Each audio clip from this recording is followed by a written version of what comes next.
Matthieu chapitre 25 verset 13 Veillez donc, car vous ne savez ni le jour ni l'heure où le Fils de l'homme doit venir. Ce verset fait partie de la parabole des 10 vierges, racontée par Jésus comme une illustration de la nécessité de se préparer à la venue du Fils de l'homme, faisant référence à sa seconde venue. Dans la parabole, Jésus décrit un groupe de 10 vierges qui sont sorties à la rencontre de l'époux. 5 d'entre eux étaient sages et prenaient de l'huile supplémentaire pour leurs lampes, tandis que les 5 autres étaient insensés et n'avaient pas d'huile supplémentaire. Lorsque le marié a mis du temps à arriver, ils se sont tous endormis. Puis, à minuit, l'arrivée de l'époux fut annoncée, et les vierges durent allumer leurs lampes. Les 5 vierges folles ont découvert qu'elles n'avaient pas assez d'huile et ont dû sortir et en acheter. Pendant qu'ils étaient absents, l'époux arriva, et les vierges sages entrèrent avec lui dans la fête, tandis que les folles restaient dehors.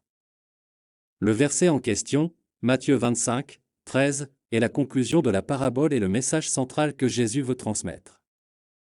Il exhorte ses auditeurs et nous tous à être vigilants et prêts pour la venue du Fils de l'homme, qui est sa seconde venue. Personne ne sait le moment exact où cela se produira, nous devons donc toujours être prêts.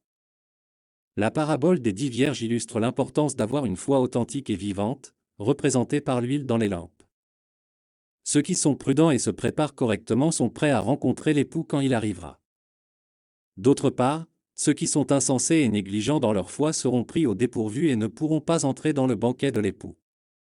Cet enseignement de Jésus nous rappelle que nous devons être vigilants et dévoués à lui en tout temps, vivre selon sa volonté et pratiquer une foi authentique.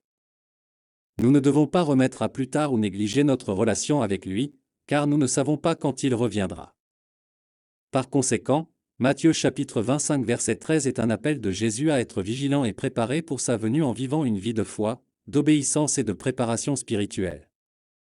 C'est un rappel que notre relation avec lui doit venir en premier, car il reviendra à un moment imprévisible.